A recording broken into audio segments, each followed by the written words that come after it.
আপনাদেরকে 7টা উপায় বলবো কিভাবে আপনারা এই বছর একটা ফুল স্কলারশিপ নিয়ে বিদেশে পড়ালেখা করতে যাবেন। ফি ওয়েভার কালেক্ট করে ইউনিভার্সিটিতে ফ্রিতে অ্যাপ্লাই করা, থিসিস টপিকের সাথে মিলে এরকম প্রফেসরের লিস্ট বের করা, যার সাথে কাজ করতে যাচ্ছি সেই প্রফেসরের আন্ডারে স্টুডেন্টদের সাথে ইন্টারভিউতে বসা, এসএটি কিংবা আইএলস এর ডেট ঠিক করা, অগস্টে শুরু হওয়া ইউএস এর অ্যাপ্লিকেশনস এবং নভেম্বরে শুরু হওয়া গ্লোবাল অ্যাপ্লিকেশনস এর দিকে চোখ রাখা এবং কন্টিনিউয়াসলি ইউনিভার্সিটির সাথে ইমেলের মধ্যে থাকা যেন তাদের অপরচুনিটিগুলো আপনাদের মাথায় আসে। এবং 7 নাম্বারটা সিক্রেট, যেটা জানতে পারবেন শেষের দিকে। আমার একটা বন্ধু 16টা ইউনিভার্সিটিতে ফ্রিতে অ্যাপ্লাই করেছে মাস্টার্স এবং পিএইচডি এর সময়।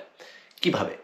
প্রত্যেকটা ইউনিভার্সিটিতে যদি আপনি একটা ইমেল পাঠান তাদের ফাইন্যান্সিয়াল এইড ডিপার্টমেন্টে যে আমি একজন বাংলাদেশি স্টুডেন্ট এবং আমার যথেষ্ট সক্ষমতা নেই যে আমি টাকা দিয়ে অ্যাপ্লিকেশনটা করব, কারণ আমাদের দেশে $100 সমান হচ্ছে অলমোস্ট 12,000 টাকা। এই টাকাটা আমার ব্যয়বহুল লাগে এবং আপনি যদি আমাকে একটা ফি ওয়েভার দেন তাহলে আমার এই ইউনিভার্সিটিতে অ্যাপ্লাই করা অনেক সহজ হয়ে যাবে। ইউএসএতে অনেকগুলো ইউনিভার্সিটি মাস্টার্স এবং পিএইচডির বেলায় ফি ওয়েভার প্রদান করে থাকে। 2 নম্বর জিনিসটা সবচেয়ে সহজ, কিন্তু আমরা সবাই মিস করি। আমরা যদি নিজের থিসিস টপিকের সাথে একটু মিলিয়ে দেখি যে কোন কোন প্রফেসর এই টপিকগুলোতে রিসার্চ করে থাকে, তাহলে তাদেরকে লিস্ট ডাউন করে একটা স্প্রেডশিট বা একটা এক্সেল ফাইল ক্রিয়েট করা আমাদের জন্য অনেক সহজ হয়ে যায়। সেই এক্সেল ফাইলটা ক্রিয়েট করলে আমরা বুঝতে পারবো যে কোন কোন প্রফেসরের সাথে আমার রিসার্চ একদম যাচ্ছে এবং তাদেরকে আমরা আস্তে আস্তে ইমেল করা শুরু করে দিতে পারবো। আমার যে বন্ধুটা ফুল স্কলারশিপ নিয়ে এবার ইউএসএতে যাচ্ছে, সে গত বছর থেকেই একটা প্রফেসরের সাথে অনেক দিন ধরে কথা বলছিল এবং ফাইনালাইজ করে মাত্র এখন বিদেশে আসতেছে। 3 নম্বর টপিকটা হলো অ্যালুমনাই নেটওয়ার্কিং। আপনার ইউনিভার্সিটির হয়তো অনেক স্টুডেন্ট আছে যারা এখন বিদেশে পড়ছে, সেসব স্টুডেন্টদের সাথে কানেক্ট করতে পারার অ্যাবিলিটিটা থাকা উচিত। তাদেরকে লিঙ্কডইনে রিচ আউট করেন, একটা প্রপার ছোট 2-3 লাইনের মেসেজ লিখে ফেসবুকে পাঠান, দ্যাট টু ইজ ইনক্রেডিবল। এবং ফাইনালি আপনার যদি অ্যালুমনাইরাও কাজে না আসে, তাহলে যেই প্রফেসরের সাথে আপনার সবচেয়ে বেশি ম্যাচ করে সেই প্রফেসরের আন্ডারে বা সেই প্রফেসরের ওয়েবসাইটে গিয়ে যদি আপনি দেখেন, তাহলে দেখবেন তিনি কারেন্টলি কোন কোন স্টুডেন্টদেরকে মেন্টর করছেন।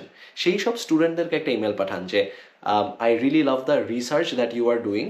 May I kindly get an introduction to the professor, or may I kindly get an opportunity to have an informational chat with you or a coffee chat with you. এটাকে virtual coffee chat বলে। এই চ্যাটে আপনার সাথে একটু বসে আপনার research মেথডের ব্যাপারে কি একটু জানতে পারি কিনা। এই 3টে অ্যাপ্রোচ যদি আপনি ফলো করেন, তাহলে আপনার এখন থেকেই অ্যাপ্লিকেশনসের প্রিপারেশনের জন্য ইজি হয়ে যাবে। আপনার এখন থেকেই যদি একটু প্রিপারেশন নেন, হয়তো আপনারা স্প্রিং 2025 মানে জানুয়ারি 2025 সালের মধ্যেই বিদেশে একটা ফুল স্কলারশিপ নিয়ে চলে যেতে পারবেন। যারা ক্লাস 11-এ পড়ছেন, যত দিন যেতে থাকবে তত আপনাদের একাডেমিক প্রেশার বাড়তে থাকবে। তাই একাডেমিক প্রেশার বাড়ার আগেই আমি বলবো এসএটি কিংবা আইএলস পরীক্ষাটা দিয়ে ফেলেন। আমি অনেক আগে থেকেই প্রিপারেশন নিয়ে আইএলস পরীক্ষা দিয়ে ফেলেছিলাম, দেখে আইএলসে 8 পেয়েছিলাম। 2 নম্বর অ্যাডভাইস হচ্ছে অ্যাপ্লিকেশনটাকে একটু ডাইভার্সিফাই করা। শুধুমাত্র ইউএসএ, শুধুমাত্র কানাডা, শুধুমাত্র অস্ট্রেলিয়া, এই শুধুমাত্র দেশগুলোকে বাদ দিয়ে আপনি সবগুলো অপশনকে একটু মেজার করে দেখেন। আপনার যদি অর্থনৈতিক সক্ষমতা থাকে, তাহলে আপনি ইউএসএতে যে ইউনিভার্সিটি অ্যাফোর্ড করতে পারছেন, হয়তো কানাডাতেও সেম ইউনিভার্সিটি অ্যাফোর্ড করতে পারবেন। কিন্তু আমি বলবো যে আপনি শুধুমাত্র ইউএসএ বা শুধুমাত্র কানাডার স্কলারশিপসগুলোর দিকে না তাকিয়ে আপনি একটু গ্লোবাল স্কলারশিপসগুলোর দিকে তাকান। ইউরোপের বেশ কিছু দেশে স্কলারশিপস আছে, এশিয়াতে অনেকগুলো দেশে ফুল স্কলারশিপস আছে, ইউরোপেও আছে। সো এই সব দেশগুলোর যে স্কলারশিপগুলো আছে সেগুলো একটু রিসার্চ করেন এবং গভর্নমেন্ট স্কলারশিপগুলো তাদের ওয়েবসাইটে খুঁজে পাওয়া যায়। অনেকগুলো গভর্নমেন্ট স্কলারশিপ নভেম্বরের দিকে শুরু হয় এবং ফেব্রুয়ারি পর্যন্ত চলে। এখনো বেশ কিছু গভর্নমেন্ট স্কলারশিপস অ্যাভেলেবল আছে, যেরকম Turkish government scholarship, Hungarian government scholarship, Hungarian stipendium, এরকম অনেক স্কলারশিপস আছে যেগুলো আপনারা দেখতে পারেন। থার্ডটা হচ্ছে ইমেল এবং নেটওয়ার্কিং। আপনি যদি কন্টিনিউয়াসলি ইউনিভার্সিটিগুলোকে বা ওই মিনিস্ট্রি অফ ফরেন অ্যাফেয়ার্সগুলোকে যদি আপনি ইমেল করেন যে আমি একজন Bangladeshi student, I am very interested to study at your university, তাহলে তারা আপনাকে আস্তে আস্তে ইনফরমেশন দেওয়া শুরু করবে। এটা হচ্ছে আপনি অনলাইনে করলেন। সেকেন্ডটা হলো আপনি দেখতে পারেন বাংলাদেশের বেশ কিছু অর্গানাইজেশনস আছে, যেরকম ইএমকে সেন্টার বা আমেরিকান সেন্টার, তারা রেগুলারলি ইউনিভার্সিটিজ নিয়ে বিভিন্ন ইভেন্টস করে থাকে। আপনি সেসব জায়গায় গিয়ে ডাইরেক্টলি ইউনিভার্সিটির অফিসিয়াল মানুষদের সাথে যদি একটু কথা বলেন, তাহলে আস্তে আস্তে আপনি অ্যাডমিশনসের ব্যাপারে আরো জ্ঞানী হয়ে উঠবেন। আপনি কোনো এজেন্সি, আমাদের কাছে বা কারো কাছে যাওয়ার থেকেও আপনি যদি ডাইরেক্টলি ইউনিভার্সিটির রিপ্রেজেন্টেটিভের সাথে কথা বলতে পারেন যে আপনাকে ইউনিভার্সিটির রিকোয়ারমেন্টসগুলো বুঝাবে, তাহলেই কিন্তু আপনি আস্তে আস্তে দেখতে পারবেন যে কিভাবে করে ইউনিভার্সিটিতে নিজে নিজে অ্যাপ্লাই করা যায়, কিভাবে ইউনিভার্সিটিগুলোতে স্কলারশিপ পাওয়া যায়। এই 2টা প্রসেস যদি আপনি জেনে ফেলেন, তাহলে আপনার কাউকে লাগবে না, আপনি নিজেই সবকিছু করতে পারবেন। ফাইনালি নাম্বার 7, এটা হচ্ছে ওয়েটিং গেম। বেশিরভাগ মানুষ এটা নিয়ে কথা বলে না যে আমি আজকে অ্যাপ্লিকেশন শুরু করলাম, আমি মনে করি যে আমি 2 দিনের মধ্যেই চান্স পেয়ে যাবো। এরকম আসলে হয় না।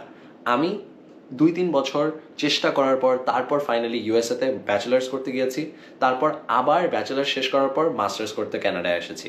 সো এই যে লম্বা প্রসেসটা, এটা সবারই 1 বছর বা কিছু একটু সময় লেগে থাকে। তাই আপনারও উচিত যে একটু লম্বা সময়ের ওয়েটিং গেম এবং ওই ধৈর্যটা মাথায় রেখে অ্যাপ্লিকেশন শুরু করা। আপনাদের যদি মনে হয় যে আপনাদের একটু হেল্প লাগবে এই জায়গাটায়, তাহলে আপনারা আমাদের সুপার 30 প্রোগ্রামটা কনসিডার করতে পারেন।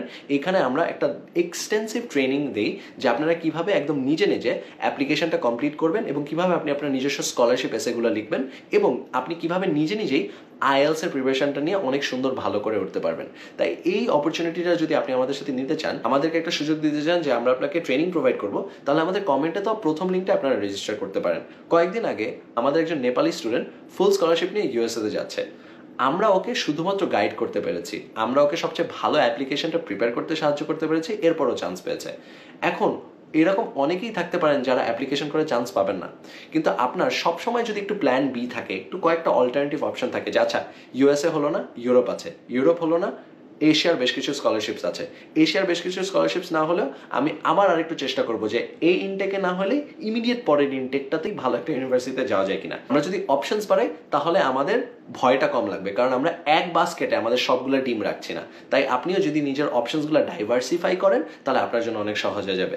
আপনি যদি চান এই ডাইভার্সিফিকেশন করাটাতে আমরা আপনাদেরকে সাহায্য করতে পারি, তাহলে প্লিজ কমেন্টে দাও প্রথম লিঙ্কটা ফিল আউট করে ফেলবেন। ইউনিভার্সিটি স্টুডেন্ট হন নাকি কলেজের স্টুডেন্ট, আপনাদের সবাইকে আমরা সাহায্য করতে চাই। এবং ফাইনালি আপনি যদি বাংলাদেশের একজন স্টুডেন্ট হয়ে থাকেন যে আইএলসে ভালো করেছেন, 7.5 এর উপরে পেয়েছেন বা ভালো করেছেন, তাহলে আপনারা আমাদেরকে ইনবক্স করতে পারেন আপনাদের স্কোর এবং একটা ছবি। আপনাদেরকে আমরা আমাদের স্টুডেন্টদেরকে পড়ানোর একটা সুযোগ দিতে চাই, কারণ আমরা মনে করি আমরা বাংলাদেশিরাই যদি আমাদের বাংলাদেশি স্টুডেন্টদেরকে সাহায্যে করতে পারি তাহলে কিন্তু সবচেয়ে ভালো হয়। তাই আপনি যদি স্টুডেন্ট হয়ে থাকেন এবং আমাদের কাছে ট্রেনিং চান, তাহলে কমেন্টে দেওয়া প্রথম লিঙ্কটা আপনি ফিল আউট করে ফেলতে পারেন। এবং আপনি যদি আইএলসে ভালো পরীক্ষা দিয়ে থাকেন এবং আপনি স্টুডেন্টদেরকে পড়াতে চান, তাহলে আমাদেরকে আপনার আইএলস কোডটা ইনবক্স করতে পারেন। আমরা আপনাদেরকে ম্যানুয়ালি ফোন দিব, আপনার ফোন নাম্বার এবং আপনার আইএলস কোডটা আমাদেরকে ইনবক্স করবেন। তাই স্টুডেন্ট এবং আইএলস ইনস্ট্রাক্টর আপনারা দুজনেই আমাদের সাথে যোগাযোগ করবেন, আমরা আপনাদেরকে সর্বোচ্চ হেল্প করার চেষ্টা করব। এবং আপনারা কীরকম পরবর্তী ভিডিও চান এটাও বলবেন।